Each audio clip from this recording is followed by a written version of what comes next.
2 losses in a week on the view from the Ninian. It's time for a meltdown pod. Ben, anything you want to melt down about? I think I heard my meltdown last week, just talking about how scary life was. So I think I'll just leave it there. All right, yeah. Tom, anything you need to melt down about? No, at the moment. Pre-Christmas buzz is here, so no meltdown yet. Talk to me in the new year. All right, cool. No meltdowns from me. I had a meltdown at work last Monday, Tuesday, Wednesday, and Thursday. So I'm pretty zen right now. But we can talk about the football. 2 games this week: Chelsea in the Carabao Cup, and then Lincoln in the Sky Bet League One. We're calling by the sponsors this week, boys. Please, whenever you say the cup that we were in, make sure you say the full sponsor's name. Chelsea was, of course, on Tuesday night at the CCS. Ben, we didn't win the game. We're out of the Carabao Cup for another season, but I don't think anyone expected us to get this far in the Carabao Cup. But I think the best thing about Tuesday night was that it felt like a proper occasion, didn't it? Yeah, we've been lucky. I think since the Swansea game, that was probably up there, but there was something just at the buzz beforehand. Like, went to the courtyard, met up with a few people, Ryan from Alternative Wales and stuff, met up with those, and there was that buzz around that's been lacking for a while. That you only get with certain games, and the fact it was midweek under the lights, it felt special from the off. Like, got to the stadium, it was bouncing. It was just, I feel, but I'm looking at Tom's eyes as I'm saying this, and she's looking at the pain in them. But it was special. It was just in the build up to it. It was felt like something was brewing. It was going to be a good noise. Yeah, she was bouncing. Tom, what was it like watching from afar? Tell everyone. I think we take it for granted that we can go to these games. What's it like watching an occasion like this from afar when the timing doesn't really marry up? Yeah, it's a bit shit. There was like you said, there's a proper buzz before the game, even like on Twitter and stuff, and just like my family messaging. And my mum went to the game; she doesn't go to as many anymore. She's sending videos. I'm tempted to tell my own mum to fuck off because I'm feeling left out. You're all sending messages to each other. I'm there going, please don't. And no, you could sense there was like a proper kind of anticipation going into this game. And to be fair, like a couple of mates who live in Cardiff are saying this year it's felt that there's more of a build-up, there's more of an atmosphere going into most games, but this was another level again. And to be honest, even not being there, I was excited for it. I think like on the pod last week, it was like, oh, we don't want to embarrass ourselves. And now we're out for the game. I didn't think there was any risk for that, really. I think we were going into it with a weird bit of confidence. And yeah, it was just great to have an occasion like that at the ground again. And hopefully there's a bit of momentum now. And some of those fans, despite the result, will keep coming back, because even from the TV or my small phone in work, you could tell there was a hell of an atmosphere there. And yeah, I was proper jealous this time around. Yeah, Ben, I mean, I go back to that opening sort of 15 to 20 minutes. And I think, we'll talk about the rest of the game. But within that opening exchanges, it was really hard to tell who was the Premier League side and who was the League One side. And we went toe-to-toe with them and matched them, didn't we? Yeah, I think the highlight of everything that'll stay with me about that night was Ryan every 30 seconds going, fucking hell, we're good. Are we good? And like questioning what he couldn't see. Because like I think the entirety of the first half, the fact that Chelsea sort of it came to it and they were happy going in at 0-0 showed that how good we were. Like, don't get me wrong, that Chelsea second string or third string, whatever it was, were piss poor.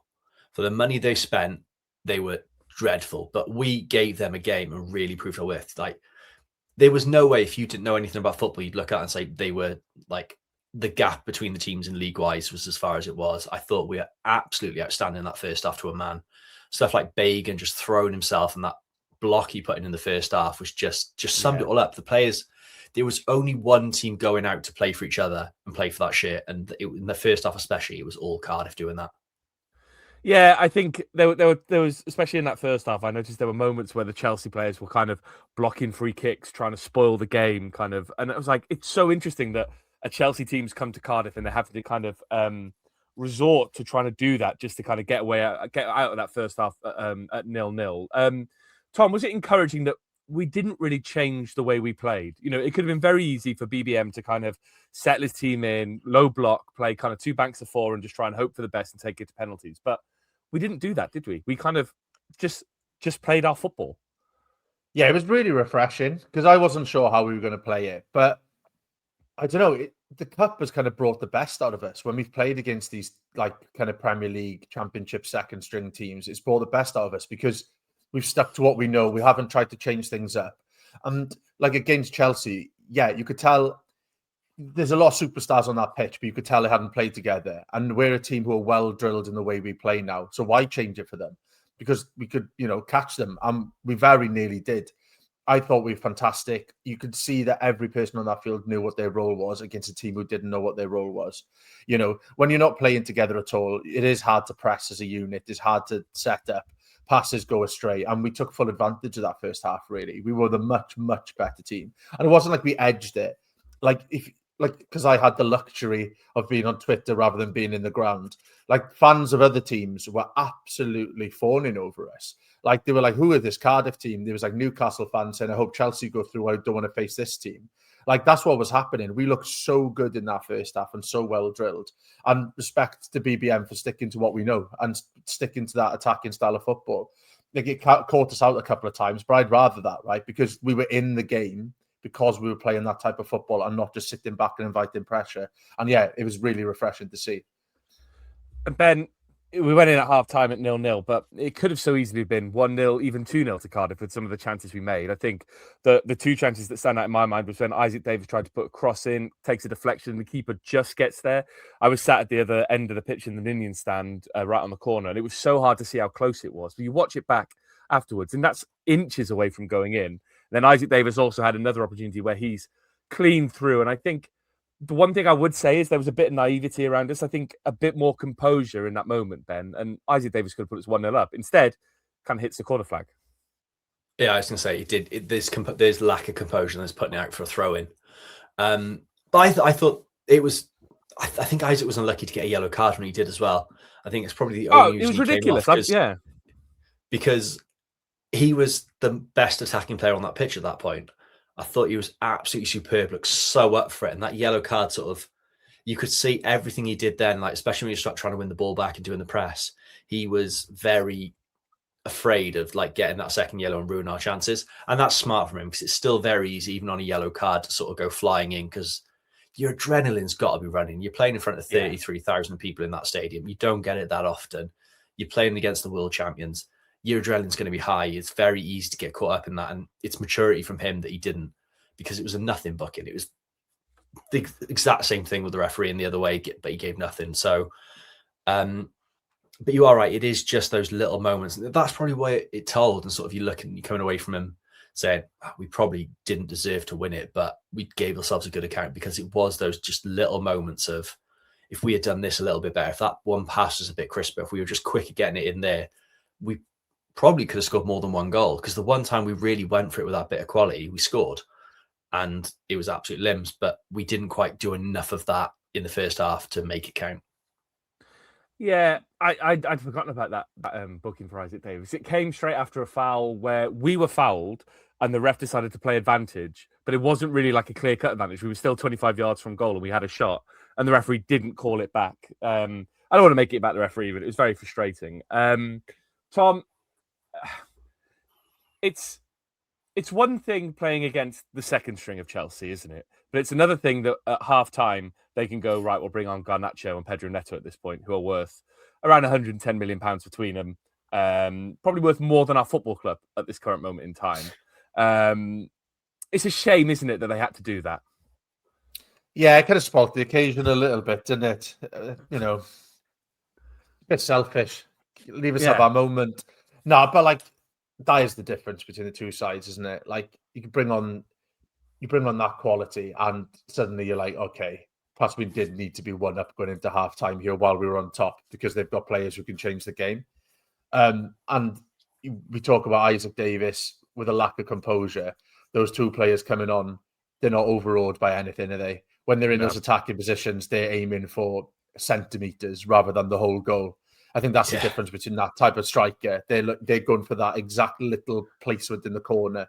They're not just kind of hoping to put it on target and hoping for the best. So, yeah, you could really see that quality shine through pretty much as soon as they came on. I still thought we were playing really well at the beginning of the second half as well. It's not like we completely dropped off the face of the earth or anything like that. It's just Chelsea did step up that gear because you could see they were frustrated going off at half time. You could see Maresca was livid with the way they played because there was a lot of players there who, this is the only chance they'll get really to kind of put a shift in and put a performance in, and they dropped the ball on it. So yeah, they brought on the quality, and the quality showed pretty quickly.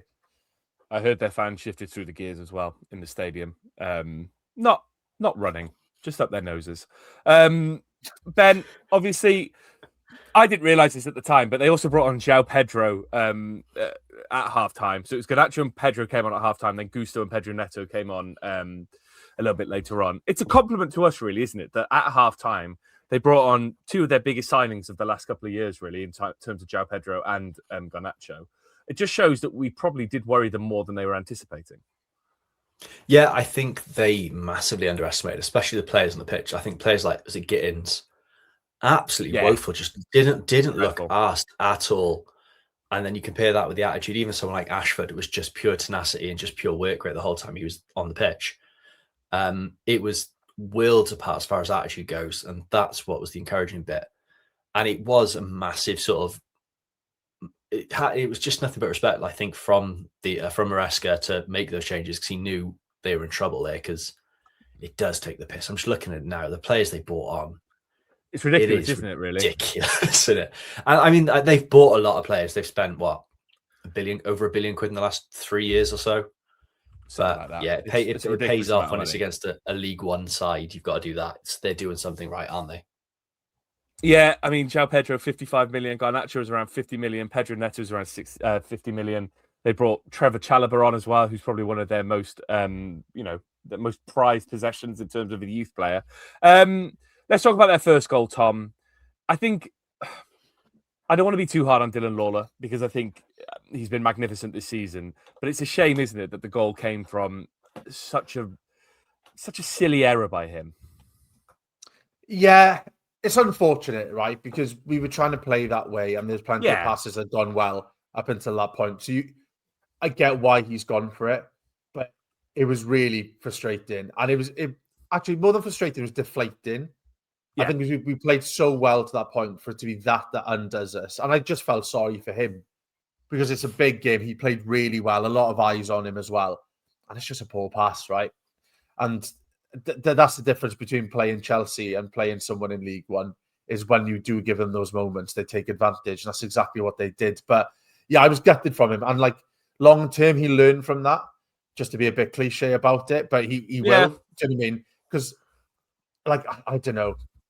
Like he was so good to that point. Like I really don't want to kind of like slate him at all. But yeah, the nature of it was a bit of a gut punch.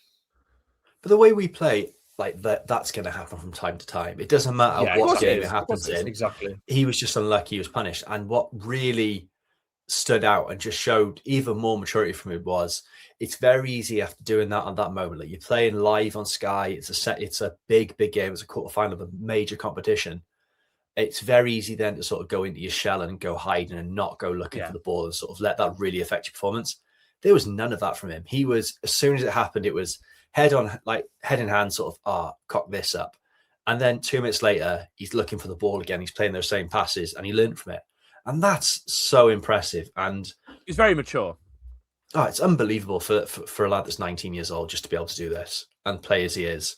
It's annoying that he's done it in front of Chelsea because it makes me really worried that they might look at him in January because he was outstanding, just absolutely outstanding again. And he's destined for big things, that boy.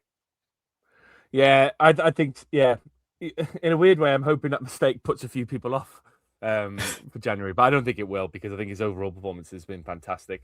I do think it's almost better for that mistake to come in a game like this, and it's going to be. I think Gabadon pointed out in the live commentary that I was reading on the BBC that like it's probably a good thing that he's now made that mistake because it'll probably beef him up a little bit and he'll learn so much from that. And I think it's fine that it's come against a Chelsea team that were always going to beat us, right?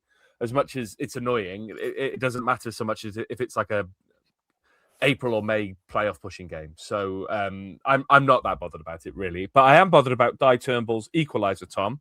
That is the Di Turnbull we all thought we were getting, isn't it? Yeah. Before we get into the goal itself, I thought like we were saying about Lawler kind of like going back into it straight after that mistake. I thought the way that the team reacted as well. Yeah. We And we the, could and the have fans as well. yeah, exactly right. I think we could have easily capitulated. I think it's a good point about the fans. I think if that was a couple of years ago, we go 1-0 down there, heads drop around the place, it goes silent. But there's a sense with this team that there's character there to bounce back. So we've done it plenty of times this season. And that's exactly what we did in this game. We went straight on the front foot and went straight back at Chelsea. And then this is where this goal comes from.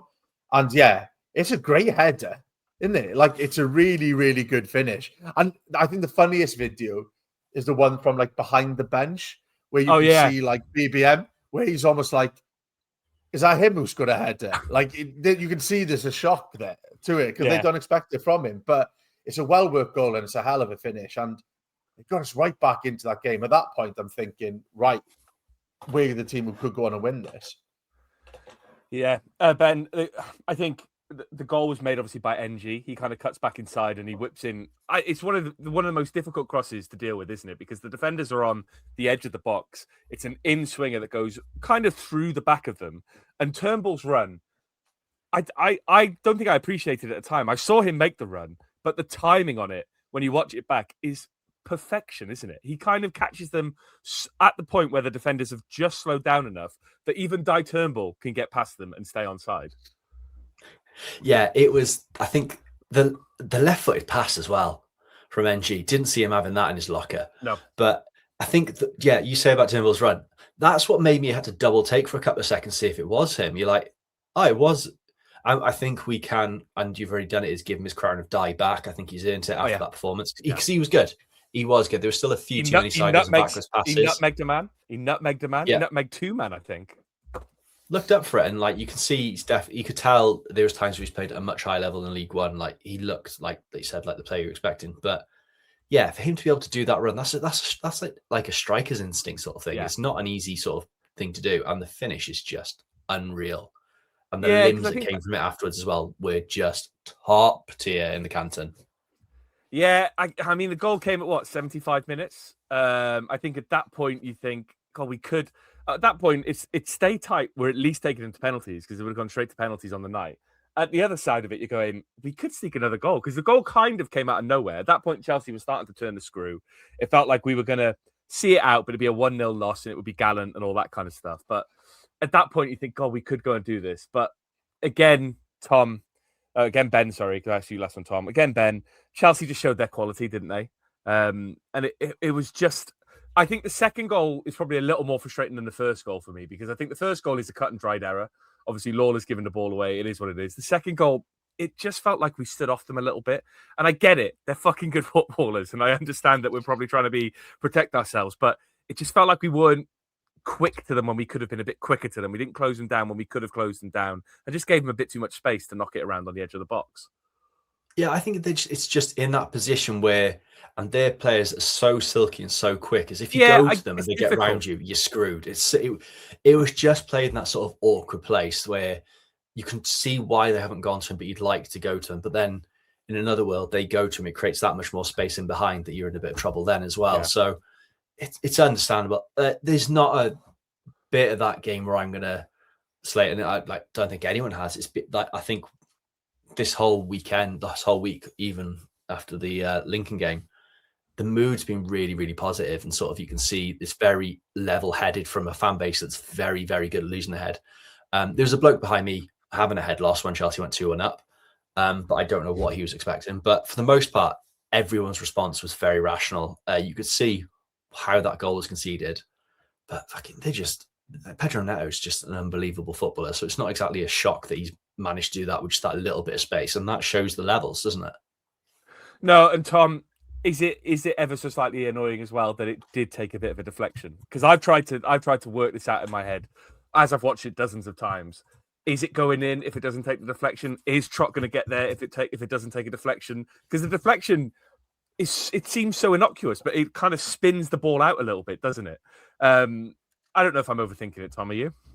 No, I've done a bit of the mental gymnastics around that too, as well. It's kind of like, he probably could have got there and things like that. But it's just, to be fair, like they were piling the pressure on at that point. I think, like, it went from like us pushing on after the goal where we could get back into this to them getting up the pitch and kind of just keeping us penned in. So it felt like it was coming a little bit. But yeah, I've gone through all that in my head as well. But yeah, it was coming. So I'm not too gutted about it at that point. I'm looking. I didn't look at this yesterday, but obviously Chelsea played yesterday and drew with Newcastle. Gusto, who came on against us, played. Chalobah, who came on against us, played. Casado, who started, played. Neto and João Pedro and Garnacho all played in that game as well. So, Ben, as much as they scored a third goal late on, and Garnacho, fair play to him, good footballer, good finisher, shit teeth, shit celebrations. I'm allowed a bit of bitterness towards him. It's 3-1 flattered them. And they had to bring on their best players to win that game. And that is a huge compliment to us, isn't it? And that's what every player should be taking from this. Every fan, every player should take that. We went up against a team that not comfortably, but they beat PSG, who were the European champions pretty comfortably in the final in the end. Like, they've got that minging badge on their shirt for 4 years for a reason. They're a very, very good side. They're probably going to make the top 4. And they've had easier games in the Premier League this year than what they played there. So we got to take immense pride from that, because that's what you can hope for out of this. I think it's not one of those games where I'm coming away saying we should have won. I think I'm not going to sit here and pretend Chelsea didn't deserve to win. They did. They in the end, they took the chances that mattered. But we gave a very, very good of account of ourselves. And long term, all right, there might be a bit of a hangover when players might be knackered, but long term, every single player is going to take a lot from that game. And that's all we wanted from this, because realistically, even the next round, we would have struggled to overcome a Premier League team in over 2 legs. So go out here, fewer games in the second half of the season with a bit of confidence and a bit of pride in it. It's the perfect result in some ways. It is. 9 of the players who played against us also featured at some capacity when they beat Barcelona 3-0 a few weeks ago. So that's the levels we're at, boys. And we scored a goal against them, so we're better than Barcelona. That's huge, by the way. Like, I think scoring a goal in that game, I think that to have that moment where you've got the limbs in the Canton and stuff as well. And you talk about like long-term impact of the players. I think the long-term impact that game could have on the fan base as well. There'll be kids there who've gone for like their first game to watch Cardiff. You've got a bumper crowd there. And they've seen that atmosphere. They've seen that type of performance. They've seen what it can be like at that stadium under the lights. You can't underestimate the impact that type of game can have. That'll be some kids' first game. That'll be their birthday present or something like that. They'll come back now. If we'd got pumped 4-0 in that game, they don't come back. So I think, we can never underestimate a game like that. It's absolutely massive. Yeah, I think it's huge. And I just think I just came away from it, and it was... This season has been so much more enjoyable than any season we've had in recent years. I think, we're going back to even the last really good season, I think, was obviously the Neil Harris season, where we got into the playoffs and missed out by 1 goal against Fulham, and they obviously went up. And we couldn't watch that because of COVID. The following few seasons have just been full of turmoil, whether it was COVID, not being able to go to watch a game, managers being sacked, Errol Bullitt, Omar Reza, Steve Morrison, all that kind of stuff. And this season's been so enjoyable up until now, but we've played so much more football.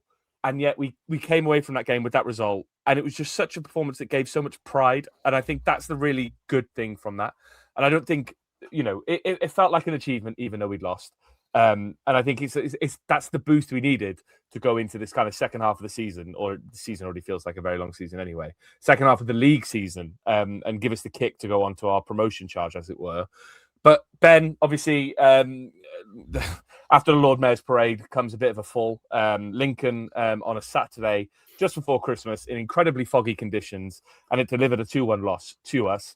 Again, we'll pick through this, but I think, Ben, the overriding feeling that I took from this was we just came up against a team who were probably slightly better organised and were slightly less leggy than us on the day. And yes, we lost 2-1, but we still gave a good account of ourselves for most of the game. We were a little bit unlucky, I think, to lose 2-1. I think the second goal, we can talk through it. There's probably some question marks over it. It's shit we lost the game, but we're still top of the league, aren't we?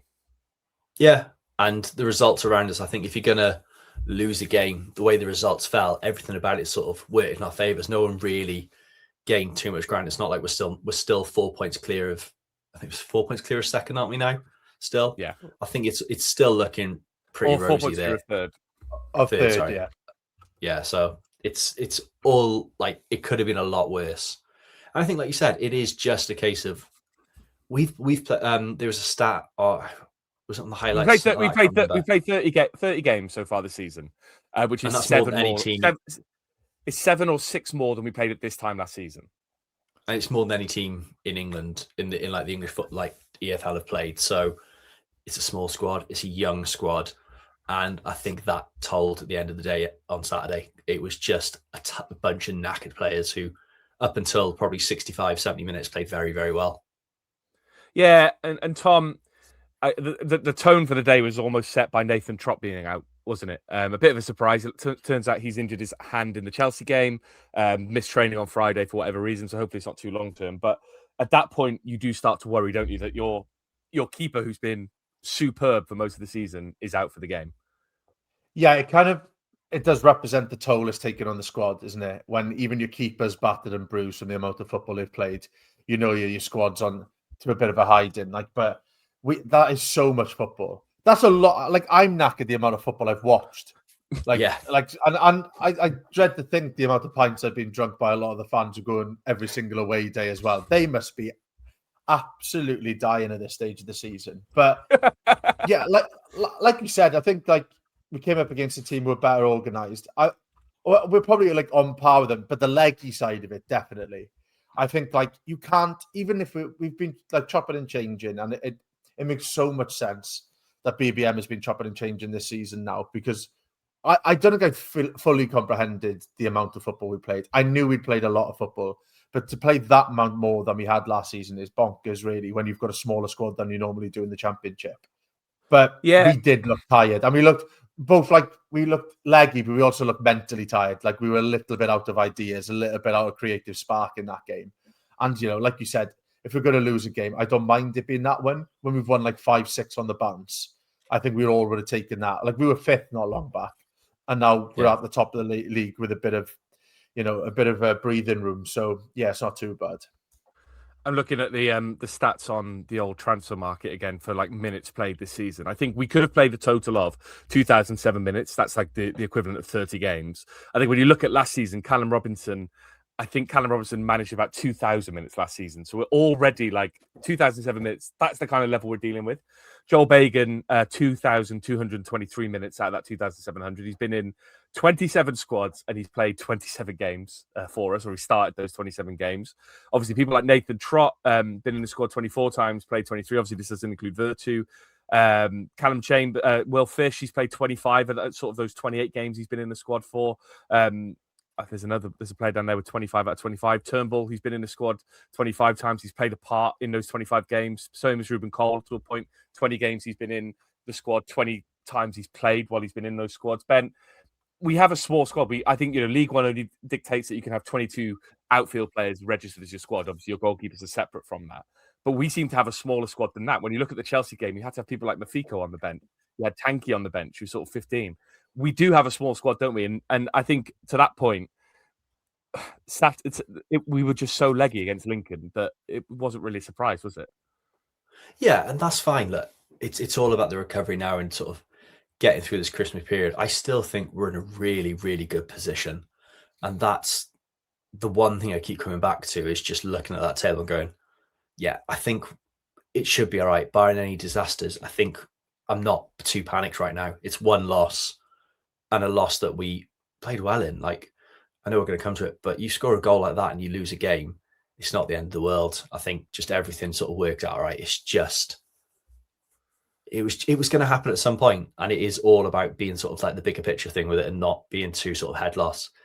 And it was enjoyable, wasn't it, for what you could see? Because I watched the game back, and that fog on the one side, Chris Willock could genuinely in that second half could have had the best game of football that anyone's ever seen. But there's no evidence of it happening because there was no way of telling.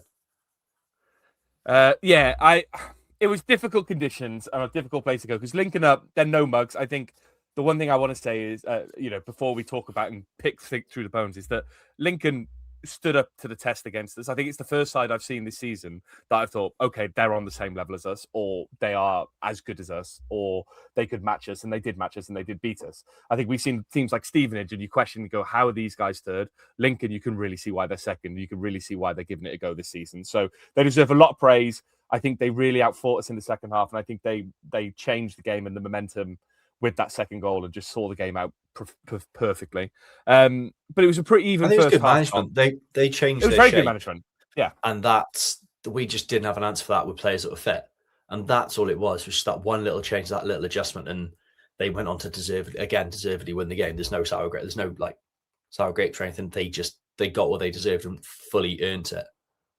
I'm just looking just before we get into the game. So last season, Joel Bagan's played 2,223 minutes. Only 8 players from our squad last season played more minutes than that over the course of the whole of last season. That's mad. And that includes, so that was 1, 2, 3. That was Rinamotta, Robertson, Alnick, Colwill, Periengi, Gutas, Chambers, and Callum O'Dowda last season.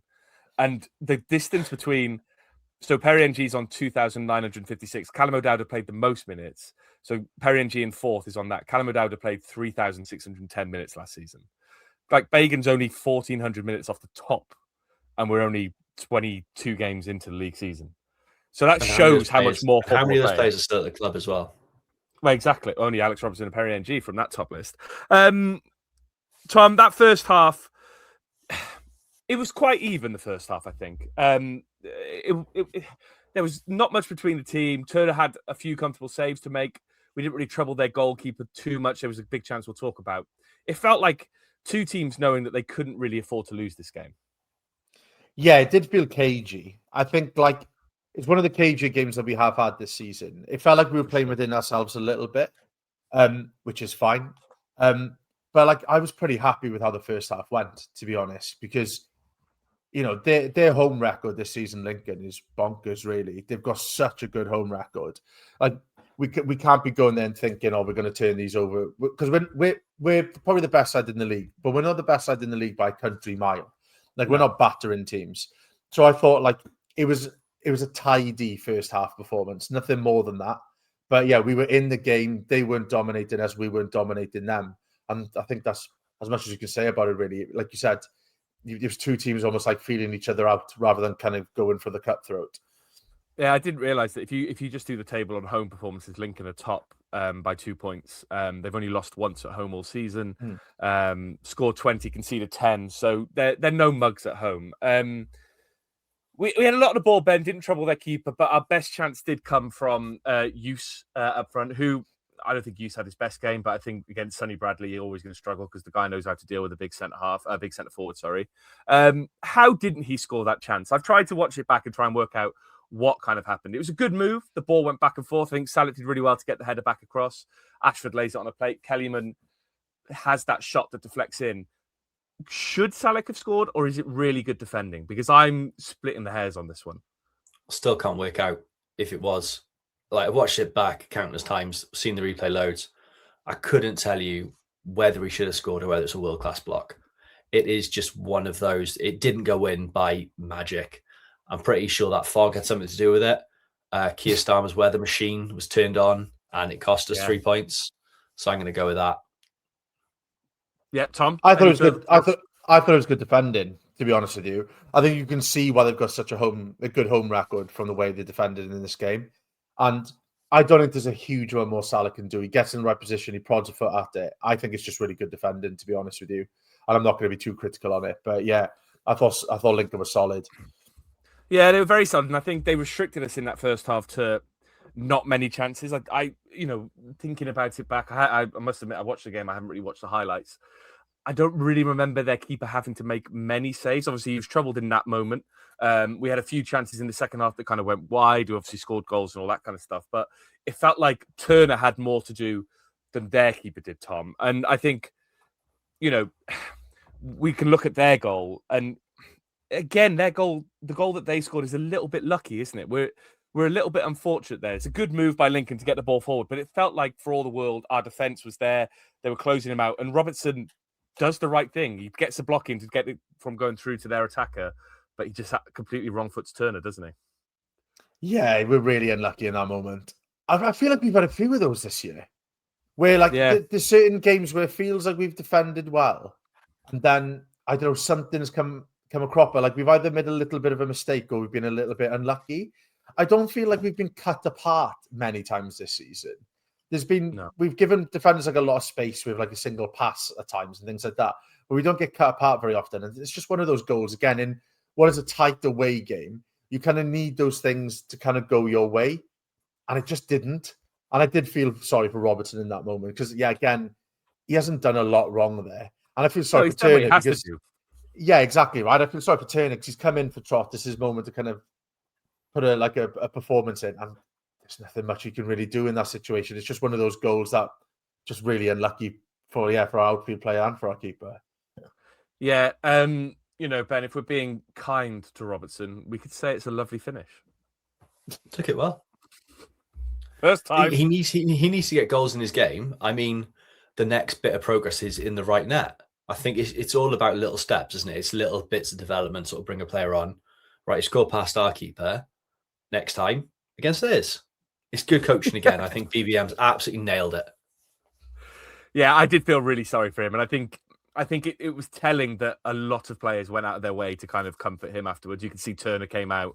I think NG went over to him, and like I think Lawler and Fish kind of picked him up and got him back up, going towards the pitch, because you could tell he was gutted. And I did feel really sorry for him because, again, he's done what you have to do. You track your man, you follow the ball. The defenders were kind of trying to block it out. He followed the ball, got there, and it's a great. He cuts it out lovely. He just cuts it out a little bit too lovelily, and that's what puts it past Turner. And Tom, it kind of sparked a little bit of a pressure moment from Lincoln because just before half time, they had a couple of chances that Turner dealt with very well. Obviously, I think Turner was very solid in that first half. I don't think there was anything that really troubled him. The shots that kind of came towards him, especially in the fog, he gathered up really well. He didn't drop anything. He didn't do anything majorly wrong. He was comfortable on the ball. And he kind of topped off that half with two really good saves where he was quick off his line. It was impressive goalkeeping, wasn't it? As a goalkeeper or a former goalkeeper yourself, you can appreciate impressive goalkeeping. Yeah, it was decent goal. I'm not a goalkeeper. I've never been a goalkeeper. I was just a bit overweight for a while, so I couldn't play outfield anymore. But no, yeah, he was solid. I think the difference is, I think you could tell by the way we played that the players were fully aware that they didn't have Trott behind them.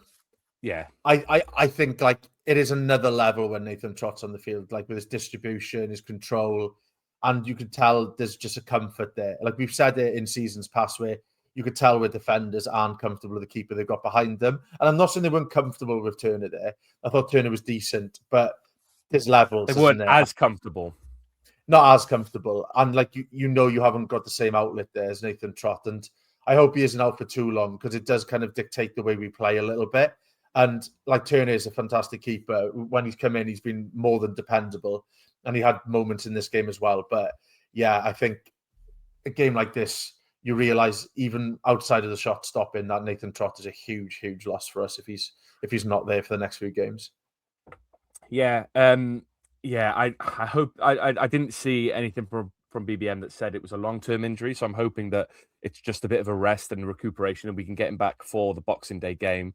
But Ben, obviously, second half kicks in, fog seems to get thicker, and for the first sort of 20 to 25 minutes of that half, we looked like the better team, didn't we? Yeah, it was definitely our best spell, and it got fit. Like I started the half well, scoring very early on. The second half always helps, but it was the best bit of control we had in that whole game. Was that 20 minutes, and that was where we were looking like we were the most likely team to win it. Again, probably similar to the Chelsea thing was we probably weren't clinical enough and didn't create that clear-cut effort to sort of put the game to bed and sort of take the lead, and we got punished for it in the end. But I think, yeah, again, it's not, none of this is a bad performance, is it? It's there's nothing too negative, which is really nice to say. There was still a lot of encouraging signs from there in a very, very difficult place to go. Yeah, it's not easy to get to Lincoln by train, road, bus. It's a bit of a bitch to get to, and especially in the fog, you might not see it coming down the motorway. Let's talk about our goal, Tom. Probably the best goal of the season so far. It's the best team goal of the season for sure. Yeah. I think it's the most. aesthetically pleasing in that regard, isn't it? Just the intricate passing, the way we played round them. And it felt that was the type of goal we needed to score to unpick them, to be honest with you, because they were pretty solid, Lincoln. But it is a nice goal to watch. I've watched it back a few times. Like, you don't see many goals like that now, or almost like pinballing passes. They knew exactly where the ball was going, where the run was going. NG in the end of it, lovely finish. And then the kind of wheeling off, fans going nuts and calling everyone back to get another one. Like, it was just like from start to finish, it was a great, great watch. But it shows what this team can do. And like the type of football we're playing this year compared to last, because we're not scoring goals like that the last couple of seasons. This is a new phenomenon that I'm more than enjoying. But yeah, it's some goal. I assume Omar Reza was watching at home, writing in his notebook 1-2 ? And then he's had to Google it because he doesn't know what it is. Ben, NG kind of. We've seen the best of NG this week, haven't we? We always come back to us kind of criticizing him and questioning his attitude last season, but he's back, isn't he? And I think though this week, that assist against Chelsea and that finish, I mean, as a right back, to get in front of the goalkeeper like that and go, yeah, I'll just dink it over him after 2-1-2s it's pretty audacious, isn't it? Yeah, right back shouldn't be finishing like that. I think that's the one thing that stood out for me out of everything was the whole build-up was beautiful. I think like it wasn't quite the same, but it was very sort of the goal. It reminds me of, do you remember when Arsenal scored that goal against Norwich years ago? I think Wilshere finished it off. It felt very similar to that. Probably not quite as good, but it was just felt very similar to that. A condensed version. Yeah, and then you see it, and then it falls to a right back. You're thinking 9 times out of 10, you go, the last position on the pitch you want that to fall to, other than maybe a centre back or a goalkeeper, is a right back. And he's just dinked him, and he knew exactly what he's doing. He's gone a place in this, and he knows he's like picked a spot and gone for it, and it was fucking just unreal. Just the confidence in him to do that, and that is, like you said, the Perry NG that we want. We want the confident player, the bloke that's scoring ridiculous free kicks like he did against Birmingham a couple of years ago. He sort of seems, when he's happy and he's confident, he cuts out the shithousen a bit more. He knows he doesn't need to do it. But he's got belief in his footballing ability, and again, I think like the Capaccio sort of like pushing him in that position's helped as well. But he's been phenomenal the last few days. Absolutely outstanding. Arguably some of the best football he's played at Cardiff. And he's been here now for 4 years. 2021, I think he signed, wasn't it? Or was it 2020? 2020 maybe. He signed the same time as we signed Max Waters, I think. And whatever happened to him? You could look that up, Ben, while I talk to Tom. At that point, Tom, the pressure was, we were putting the pressure on. It felt like we were in the ascendancy at that point. And there was a couple of chances. There was one where I talked about that keeper not making saves in the first half. There was a great strike by Winter where he rasped it towards the goal and keeper got good save to it. We had a spate of corners that kind of didn't amount to anything. But for a brief period until they scored their second, it felt like we were going to win the game, didn't it? Yeah, it was brief though. And I think we needed to score while we were on top. Yeah, we needed to score while we were on top, and we just didn't do it. And I think they're just the moments of that game. Like, yeah, Wintel's unlucky. That is a hell of a strike. He gets a lot of force behind it. It's a good save. Right through the crowd. And we just needed one of those to go in. Because I think if one of those goes in, we probably get a third, and then we win that game. But we just didn't score while we were on top. And it always felt like Lincoln were going to come back into it. I think, like Ben said earlier on, it was like that best spell in the game. And that was the problem. It was spells. There was no sustained pressure. And that's a team who are leggy, like we said earlier on. You can only play in spells, then you can't maintain that 90-minute performance. And like you said earlier, it's a decent performance. We had a spell there, but we didn't capitalize when we needed to. Yeah, and Ben, we didn't capitalize. We didn't make it count. And obviously Lincoln got the goal that kind of ended the game, and it was the telling goal. What was your take on the goal? Because at the time, I saw people like Turner and a few others claiming that there was a foul. I couldn't really see it because of the fog, but I also didn't really think there was a foul. But I've watched it back a few times, and there's a lot going on in that box. It feels like we could have been better at defending it, doesn't it? Yeah, I felt like it was clutching at straws, hoping they'd disallow it. There's nothing I'm looking at going, oh, that's a foul. The referee's at a shocker. If we had scored that, we'd. Oh no, there's nothing like that. Goal. There's nothing like that.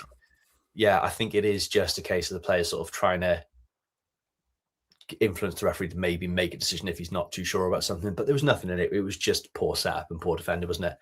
NG sort of got under Bradley, and he's just jumped up and risen well, took it well, and it's a perfectly good goal. Well, I this is the one thing I've noticed this season when we're defending corners, and it was kind of naked with this corner that there's something that isn't quite right with the way we defend corners. If you watch the corner back, Tom, this is me getting on my high horse about this a little bit. If you watch the corner back, it's very clear what Lincoln are going to do because they pack the back post with Bradley and 2 other defenders, and that leaves the 3 players who are dealing with this with Sonny Bradley, the biggest bastard of a centre half in this division, Roman Capaccio, Ryan Wintle, and Chris Willock. They're the 3 players that are going up against the big defenders at the back post. Lawler's on the 6-yard box in no man's land. Fish is slightly further ahead of him. I've seen us do it other games. We are fully committed to zonal marking. But in that moment, I don't understand, Tom. You were nodding there, so I'm coming to you. I don't understand why someone hasn't gone, we should probably get one of the big lads on him. Because Capaccio is dealing with 2 of them at once. And he just kind of gives up because he's like, I'm not going to win it. Reverts back to the post that frees them up. But 2 of them pile into Wintle that takes him out of the game. And Bradley's got a free header. It's a bit shit, isn't it, Tom? Yeah, and if you're in opposition, right, you can look at, okay, this is how Cardiff defend corners. This is how they do the zones. Exactly. This is where they put the big lads. So we put them all at the back. So you kind of need that pragmatism where you shuffle the players in what zone they're in, depending on what personnel is where. And that's where you just need like one leader at the back to go, right, we're swapping it about a little bit. You can't be too rigid with it. Because like you said, we come across with something like that. And we've looked a little bit susceptible from corners at times this season. And yeah, that was case in point there, really. And yeah, I agree with you. Like, I'm always a little bit apprehensive with the zonal marking because it feels like, first of all, your biggest few players mark their biggest few players, then you sort the rest out. And that might be a little bit too simplistic, but most of the time, that's how it works, right? You put your big lad next to the big lad, you're more likely to win the header. It's that simple, really. And yeah, we've been caught out again. Yeah, and I think I get it. Like, if you want your best players to attack the ball and win the headers, that's fine. But I also think that you shouldn't be having Chris Willock, Ryan Wintle, and Roman Capaccio defending their 3 biggest players. At that moment, it's a bit like I see it more and more. And it's not just Cardiff. I see it in Premier League clubs. You've got like centre forwards trying to mark centre halves and things like that. And it's like only one person's going to, small centre forward, trying to mark their big centre halves. It's like only one person's going to win this battle. And I think there should just be more pragmatism in these moments. If they're packing the back post with their 3 biggest players, someone should just go, I'll go over there and try and deal with this. If it's Fish, if it's Lawler, even if it's Yusuf Salek, just as someone to get in there, it shouldn't be Chris Willock. It shouldn't be Ronan Capaccio trying to deal with Sonny Bradley. Yeah, given the lads there, you wouldn't fancy their chance if they sat on each other's shoulders and put a big trench coat on, would you? It's not. Bradley's massive. I'm a normal human centre half. You're right. You haven't got a chance of you at that point. Like Bradley's a beast of an animal. Like he was a player that sort of like and I'm not saying we should have gone for him, but he's the sort of centre half I was looking at the start of the season saying he's the exact sort of player we need in that league. And he's doing very, very well for Lincoln. You can see why they signed him, brought him in. And yeah, he'll do that against many teams. But you are right. There are better players that can mark him than Capaccio or Wintle. Yeah. Or Willock. Yeah. And I think I get it because like when you watch it back, and I'm not saying it is a foul, but Wintle is kind of out-muscled by 2. I think he's got 2 players who are basically running into him and pushing him off. And it's like, it could be a foul, but I can see why it's not a foul at the same time. And it's also like, why has Wintle got 2 men on him? Why has Capaccio got 2 men on him? It's just in that moment you kind of go, there's something not quite right with the way we defended that. And I hope that they learn from it because I get it. Zonal marking is probably the way to do things, but you just need to be more pragmatic. And at that point, Ben, it just killed the game, didn't it? I think when you look at how leggy we were as a team, obviously Bagan came off at halftime. When you look at the bench, it was very hard to see changes that were going to affect the game. I think BBM tried to make changes and it just confused things a little bit more. I think we swapped fullbacks about 3 times in that last sort of 15 minutes. We put 2 10s on and they didn't quite know what they were doing. It just felt like it was game over as soon as that goal went in, didn't it? It killed all our momentum. Yeah, I felt even as far as like the subs go, I think BBM was looking at who's fit. Who's actually got who's got room for minutes in them? Because I will come back to it again. It's been so busy. BBM must be knackered as well because a lot of his subs have been spot on the last few weeks. Like he's won his games with substitutions, and it just didn't happen this time. It didn't cost us the game, but it didn't win us the game. It's just one of those out of ideas all across the pitch, and it's going to happen from time to time, especially when you're as tired as our players are at the moment. Yeah, Tom. Ultimately, that's where we conclude the bit about Lincoln, isn't it? Because we were leggy, we were tired. It's been a long old season already, and we lost. But ultimately, that's fine, isn't it? Because when you look around the league, Bradford lost. Obviously, Lincoln won, and they go second in the league, and they're closer to us than before. But we've still got that game in hand over them. So it's an annoying loss, but it's not a damaging loss at this stage of the season, is it? Not as damaging as it could have been, no, because obviously Lincoln have made ground on us. I think a draw would have been great. But you look at that league table, the amount of points between us and the last team in the playoffs, and then the one team outside the playoffs and the relegation zone is the same kind of buffer. And that shows how well we've done to get ourselves in this position. And I think like instead of like looking at this game in like a single entity and you look at like the bank of games we've had, that is a fair amount of points we've managed to rack up over the last month or so. And I think that's the thing we need to look at is that we've played really, really well. We've got a load of great results in and it's put us in the position we're in now. So I think, there's not much damage done. And we can't complain where we are going into Christmas. There's 20 points between us in first and Huddersfield in seventh. And then there are, I think, if I'm doing my maths right, 18 points between Mansfield in 21st and Huddersfield in seventh. So there's a bigger gap between us and them. And I thought we'd played sort of our 21st, 22nd game. We're still 3 games off the halfway point of the season. If we win those 3 games, even go unbeaten in those 3 games, it'll take us to 48 to 50 points, which, to your point, Tom, that's far and away ahead of where I thought we'd be at this stage of the season. If in 3 games' time we've won those 3 games and we're on 50 points, that's a minor miracle, frankly, by BBM. So yeah, and I think that there's teams like the teams that we would have been marking ourselves against, right, going into the season with the likes of Plymouth, Luton, who came down with us, and then your likes of Huddersfield, who you mentioned there, right, and we're streaks above those. So I think like we were worried that we wouldn't be, right. They were the teams we were looking at, the likes of Stockport and teams like that as well. And we've had a few flyers there with Stevenage. Lincoln are always going to be there or thereabouts. But like we are in a very, very good position, playing a lot of football this season. So I think what is quite refreshing is the Cardiff City fan base haven't gone into meltdown after this loss. I think we've seen enough this season to know that we'll bounce back from this. We're in a great position and we're playing good football alongside it. So I think if you look at going into the new year, we are well set. Yeah. I'm not complaining. Ben, are you complaining? No, I think you look at it like that. We're on for like a 90-odd point season if we carry on the current trajectory. We'll take that. That's 90, more than enough to get us up. 96 to 100 points if we stay unbeaten until 23rd game mark. Yeah. So look, top scorers, a decent defense.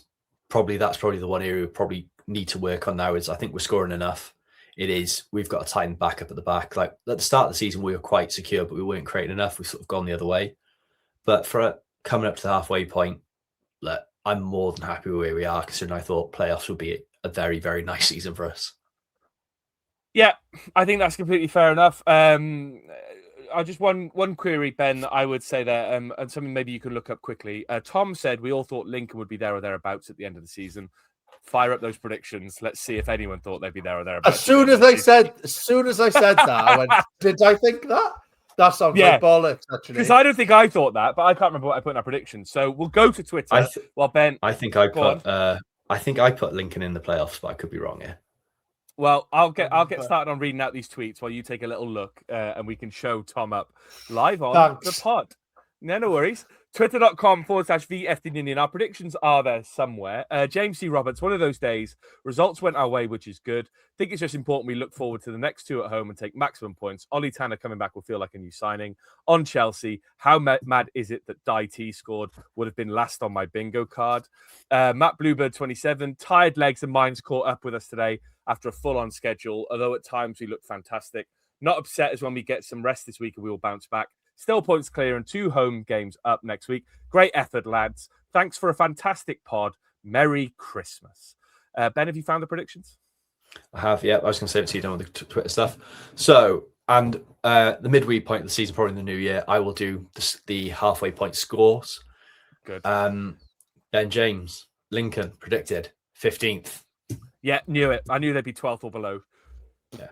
Ben Price, Lincoln predicted 11th. So I thought I might have put them in first, but no, I've obviously changed my mind and put them 11th. Not bad.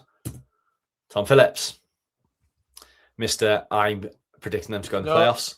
No. He 14. said he predicted they would be there or thereabouts. There or thereabouts. What does that mean? So 14th, which would put them where that'll put them where Wigan are, which is currently 8 points off the playoffs. But yeah, that's there or thereabouts. That's a few good results to make to the playoff picture. So Steve Claridge. For those listening on the audio format, what you're missing out there on the YouTube stream is Tom literally clutching at straws. Yeah, he's got a big batch in his hand right now. Richard Endicott, Sir Isaac Newton is from Lincoln, so I guess gravity finally caught up with us. As long as what came down goes back up, I couldn't care less. Sellers, disappointing to lose, but it was coming. Hard month ahead, but Feb onwards looks like a chance to power on unbeaten. Disappointed to lose, but we are still 3 points clear. Have a game in hand and we'll be top at Christmas. Favourite Christmas number one, lads. The Flying Pickets gets my vote. Have a great one. Oh, I don't know. I don't know enough about Christmas number ones. Ben, favourite Christmas number one? Or we could just do favourite Christmas song. Mr. Blobby, I think Christmas number one. Absolute banger. All right. Tom, favourite Christmas number one? Well, it's got to be Lads Baby, hasn't it, really? I do love Flying Pickets. Flying Pickets is world class. Yeah, absolutely. It's hard to beat. Yeah. It's hard to beat that one. I'll just go my favourite Christmas song. Well, actually, my favourite Christmas album, Las Vegas, their Christmas album. Everyone should listen to that. It is bloody brilliant. That's good. Ben, Christmas song favourite apart from Blobby? If you go on that, then Bob the Builder. No, I really like The Darkness done at the Bell's End. Yeah, that tracks. Tom? I like Stop the Cavalry, I think, Jonah Louis. Yeah, it's also a good one. If I say song, I'll go 2,000 Miles by the Pretenders. Nice. Yeah, it's a really good one. Showing our age here, but yeah, good stuff. Well, yes. Mark CCFC development. Dead on our feet last 20, but we were always going to pay for midweek. No major damage done. 3 points clear. Game in hand. 2 home games inbound. Merry Christmas, Bluebirds. Mike, for what it's worth, the last time we went on Boxing Day, we went on to win the league. Exciting stuff. Oliver Rees, we all would have taken being top at Christmas. 2 very important home games coming up. It's not the last time Oliver Rees will feature in these tweets. There's a bit of surprise coming. Stephen Will, 2 L's on the bounce. How could we save our season? Genuinely, though, what a breath of fresh air the first part of the season has been. Should just enjoy having nice things, but dread BBM moving on down the line and the board not making the right call by accident next time. Reese Thomas, somebody really needs to ban BBM from shaving. Swear it always results in a poor result in the following game. Seems to have the same curse as when Fernando Torres shaved his head. Trot's fan account, what's your favourite and least favourite football ground you visited this season and all time? Oh, least favourite ground I've been to this season is probably Luton because it's so shithole. And I really liked Stockport because it was shit for different reasons. And all time, my God, favourite ground I've been to all time. I mean, I could say the New Camp because I've been there, but that's a bit cheap. So as an away ground, what can I say my favourite ground as an away fan is? I like Goodison Park, even though there was no legroom. Tom? Well, stadiums I've been to this season. All time. You do all time. No, to this season. Why not? My on. least favourite. I went to see Wrexham play at the Marvel Stadium, but the view is a big old stadium, 55,000, but it's like not ideal for football because it's an oval shape. And my favourite, it was Heidelberg. Which is like a Macedonian Greek heritage team. It was a proper old school ground, mainly concrete. You had to go up to buy your tokens to go and trade for food and beers, which was odd. Brilliant. You had to queue twice. Yeah, it was good stuff. But like I think of all time, a favourite away. Oh, I don't know. I do like going to Millwall. I think it's like just Millwall. It's just that right type of shithole, isn't it? Like you really know it's an away game. And that's why I like Northampton this year because it was shithole, but it was the right type of shithole. Yeah, I'll go with them as my answers. Ben, away this year, or it doesn't really count as an away, but the ground this year. I went to Cardiff Met's ground again, and it's just shit.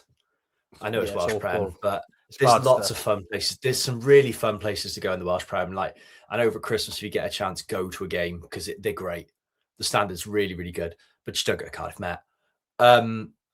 All-time stadiums. I really liked the Stadio de Luis for Benfica. I had a wicked time when I went to the game there. And I'm with Tom. I think Millwall. There is something special about the Millwall for a Cardiff away day. It's just rotten, but kind of fun as well. I missed the question about least favourite. QPR, always. Yeah, agreed. Shit away. Yeah, but at least at Reading, you get a concourse you could swing a cat in. At QPR, you cannot do anything. The concourse is about 3 inches wide. It's terrible. And the away end's crap. And it's crap. They're crap. I hate them. And they don't let you in a pub within about 2 miles of the ground. Yeah, and it's a shit part of London. Everyone hates West London. Lee Sanders. Sorry for anyone who lives in West London. I do know there are some Cardiff fans who live in West London. Might listen to this. I used to live by the QPR ground, so I don't really have an issue with it. Going to back up anymore? No, not really. I'll be off my share if I carry on. Lee Sanders says, watching the highlights, I'm not sure how we lost that. We created enough. I didn't know Salah could hit the bar. We couldn't see it through the fog. But how did he miss that? We dominated pretty well after equalising, but just fell off after the second. Tiredness set in. Gareth Dunning showed our class and what we're about for Chelsea, the identity and how we play in the incredible press. That bit is on the arse against Lincoln. A game too far too soon. On to Boxing Day. GG the Bluebird. Not enough was said about Joel Colwood's performance against Chelsea. I thought he was immense. And Adam Tibb says, our group chat had a bet with Oliver Rees in September that if Alex Robertson scored a winning goal in Cardiff, in a Cardiff game before Christmas, he has to get him tattooed on him. We need you boys to decide whether this counts or not because he's having none of it. So I would say that it doesn't count because it's not a winning goal, but Oliver Rees is a lovely lad, and I see him at a lot of away games, and I'd quite like to see him get a tattoo of Alex Robertson on him. So I'm going to say yes, it does count. Ben, any thoughts? Just the fact that he has to get a ridiculous tattoo, I think it counts. I think he scored a goal and Cardiff lost. So, he scored a goal that was involved for the winning team, so it counts. Tom, you shook your head, so you're vehemently a no, I guess. There's no way it counts. So when does he need to score by? Before Christmas. Christmas. Oh, that is a pity. No, no, it doesn't count. As much as I'd like to see it happen, I'm not having it. Sorry. Well, it's 2-1. So Oliver Rees, if I see you at Wickham on New Year's Day and you don't have an Alex Robertson tattoo, then I'll be supremely disappointed in you. And that really hurts to say, actually. Twitter.com/VFT Ninian for all your tweets. To Sven, where was yours? Question about some snacks. And Di Richards, he didn't comment because he's just had another baby. So, Di, congratulations from all of us here. Hopefully get you on a pod before the end of the season. You can be forgiven. He did text me to say, I haven't got my comment in yet. I was like, it's all right, mate. Got some other stuff going on. Yeah. Yeah, don't worry about it too much. He messaged me during the game. His missus is in labour, and he's messaging me during the game, talking about. I'm like, and then I didn't. But there's no message about like, oh, by the way, like Mrs. is like, who feels like she's been pregnant for about 6 years as well. I mean, she dragged that out. Fuck me, Di. You've had sympathy there because she's proper kicked her ass along that, isn't she? But no, just fair play to the boy. Committed to the Cardiff cause. That's all I'll say. He's the most committed. He's very committed. Fair play, Di. Have a good Christmas. And everyone else who gets involved with the Twitter, thank you to everyone who's tweeted us at some point this year and any tweets we've read out. Thank you very much for keeping the interactions up. It's the Christmas pod, but we haven't really felt very Christmassy. January's not far away. We are at an hour and 3 minutes, so let's not drag this out anymore. Let's talk about transfers another week. Boxing Day game, Ben Price, Exeter at home. Are you excited for it? Love a Boxing Day game, me. Yeah, Boxing Day special. It's just one of the proper good days for football, isn't it? There's just something about those games. I mean, I completely forgot that our record on Boxing Day is terrible because I'm still blinded by the Coventry game years ago where we were absolutely outstanding. In my head, we're always class on Boxing Day, but I don't think we've been class on Boxing Day since that game. But I just love Boxing Day football. I'm gutted I can't go. Why can't you go? Got family stuff, and I'm taking all my family to the game. Nice. Fair play. We're all good. Yeah. Yeah, I forgot. Last season was Oxford, wasn't it? We lost to Oxford on Boxing Day. Season before was the 2-2 game against Plymouth with that absolutely preposterous own goal scored The by own Plymouth. goal. The own goal seen around the world. Tom, what will you be doing on Boxing Day? Will you be setting the family in for a big game of football, Cardiff Exeter? Or will that be on the 27th for you at 3 a.m.? No, I'm going to the cricket. I'm going to the Ashes. So I'll be there winding up both Australian and England cricket fans in equal measure. That's my plan. So I'll be there with a Cardiff City shirt on, a bucket hat, and just laying into everyone around me. I would like to put some money on somebody potentially swinging for you. Great. How many beers are you going to have? None. Oh, then you probably won't get swung for then. No, if I do, then that is some achievement, to be fair. Fair play, yeah. Look, I just know your record of getting drunk and winding people up to the point where they need to swing for you. AK that guy in the pub.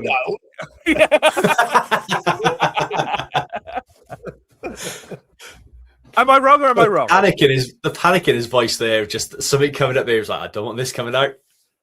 Yeah, is there a reason I live in Australia? Who can say? But, yeah, fair enough. All right, fair enough. Exeter it is, Ben. Exeter 20th in the league. They're having a bit of a stinker of a season, both on and off the pitch, but they did get a win this weekend. I think they beat. Who did they beat? I can't see who they beat. Oh no, sorry, it's the fixtures were in the wrong order on my screen. They beat Barnsley 3-0, which is quite a big result for them. These are games we should be winning, isn't it, Ben? I know we talk about it, but a team in 20th coming to town on Boxing Day, it should be 3 points for us. Yeah, it should be a nice full ground. I think people will be up for it. It's in a way, there's not possibly other than Port Vale, who saying that the way they played against us. You probably wouldn't want to play them. There's not a better way to sort of try and get back to winning ways, is there? I think it's an ideal opportunity to try and get another 3 points on the board. Yeah, I'm still just gutted. I can't go. Fuming. Tom, it's important now, isn't it? Obviously, played yesterday. We've got basically a week until the Boxing Day game. Players get rested, get some nice turkey, pigs in blankets inside them, and go again on Boxing Day, isn't it? It's going to be a busy week between Christmas and New Year's with Boxing Day game, the 29th, and New Year's Day. So this week is more important than ever, isn't it, for managing minutes and resting? Yeah, it'd be interesting to see what TV puts out in what is our most winnable game in that run, because we have got the games coming thick and fast again. But yeah, we've got to win that game. I think to kind of like keep any of the momentum from that Chelsea performance. I think the Lincoln result is fine because it was away from home. I think to carry on that kind of good feeling at home, we've got to win against Exeter and win comfortably as well. But yeah, it'd be really interesting to see what he does with the team, because yeah, there's a big bank of fixtures coming up for us. Yeah, it's a big month. I think between now and the end of Jan, we'll know exactly where we're going to be come end of the season. I think by the end of Jan. Ben, predictions? Are we going to be? Right, so I was going to say the fixtures elsewhere, like Stockport playing Lincoln. There's quite a few games. I think it's even if like the worst happens, I don't think it's going to be a case of like too many teams closing the gap on us. I think there's no opportunity to pull away. Yeah, really, that's where the big thing is like a win there would really sort of increase the gap again, because there'll be a lot of teams taking points from each other this weekend. I always forget that it's meant to be your closest team, so I'm having a look at some of the fixtures. Obviously, Luton are playing Wickham, Barnsley, Mansfield, Burton, Northampton, Peterborough, Leyton Orient, AFC Wimbledon, Stevenage. It could be a really interesting Bolton, Rotherham. Could be a really interesting day of football around the leagues, and I think, I know we need to focus on us winning, but if we can see some good results coming in from elsewhere, that'll be a huge boost, because I think we should beat Exeter. We should beat Stevenage. I know away from home they gave us a bit of a scare. We kind of left it quite late, but at home on a bigger pitch, we should be able to beat them. And then Wickham on New Year's Day could be the icing on the cake of a busy Christmas period. So I'm going to go, we'll beat Exeter 2-0. Tom? I think we'll beat them 4-0. I think we'll turn it on. Whoa, putting on a show. Ben? 3-1. Ooh, 3-1. This is our last pod before Christmas, so in the spirit of that, I left one Twitter question for the end. Tom Prentice asks, if you had to invite one current City player to Christmas dinner, who would it be and what present would you get them? I'll come to you first, Ben. I know he's been injured, but watching his sort of YouTube series, mental health series, I'd invite Eli King around. Just seems like a lovely, lovely lad. Yeah. Don't know What'd you what I'd get buy him. Therapy. Nintendo Switch 2, because he's got a bit of time to play, and the new Pokemon game's quite good, so he can have that. But yeah, Good present. Eli King would be a great shout. Tom? Yusuf Saleh, because I genuinely think he's a super interesting bloke. I just like to have him round. I think you'd have to make sure there's plenty of food there. Big bloke. You know, you don't want to let him down. But I reckon he's a bit of a scholar, so I'd get him like a history of Wales, like by is it John Davis or something like that. Like get him a big read about Wales. I reckon he'd want to know about the country he was living in. So boring answer, actually. I've just heard myself. But Where's the banter answers? No banter answer. I want Yusuf Saleh round for Christmas, and I want him to learn about Wales. I've said it now. All right. I'd invite Puscod round, and I'd buy him a Billy Big Mouth fish. Just because I'm sure he'd love that to really cement the kind of name. And that's the one thing I got from those texts from him at the Football Awards was he's absolutely delighted about the nickname. I think that's the one thing that definitely stood out there. The other person I was going to say is Ryan Winton. I'd get him a haircut. And then the other person I was going to say is Chris Willock, and I'd buy him a lot of gravy because if you watch any of that Cardiff content this week, they were talking about what's your favourite part of a dinner, and he was just in the background going gravy. So it's quite good fun. So there you go. 3 answers for you there. Tom Prentice says 2 big home games coming up, 6 points minimum. Come on. And he's right. Big couple of games coming up. This is our last pod before Christmas. So Tom, any do you want to be like the king and deliver a Christmas message right now? Not particularly. No, I'll throw it back to you as our almighty host. Go on. Almighty host, yeah. When you want it to be. Ben, anything you want to say? Merry Christmas. There you go. He kept it simple. I teed it up. He slammed it out. There we go. Yeah. My bad. Merry Christmas. Nadolig Llawen, everyone. Nadolig Llawen pawb. I mean, it's been a busy season for the players. I think they'd probably looking at us and going, it's been busy for them as well. We've done more episodes by this time of the season than we've done in previous years. So it's not just the players who are working hard, but with all seriousness, someone think of the podcasters. Well, someone think of the podcasters. It's probably been our best run of podcasts, mainly because the team are doing well. And that means that people want to listen to us and enjoy us. So thank you to everyone. I've had it more and more at away games this season that people come up to me and want to talk about the pod, want to ask about the pod, just shout positive pod at me, all that kind of good stuff. So it's an absolute joy doing this podcast for you. We'll obviously be back after Christmas. So to everyone who's got involved this year, to everyone who's listened, to everyone who's listening now, Merry Christmas. We'll be back probably after the Exeter game, where hopefully Cardiff will have brought us all 3 points as a lovely present. We'll see you then.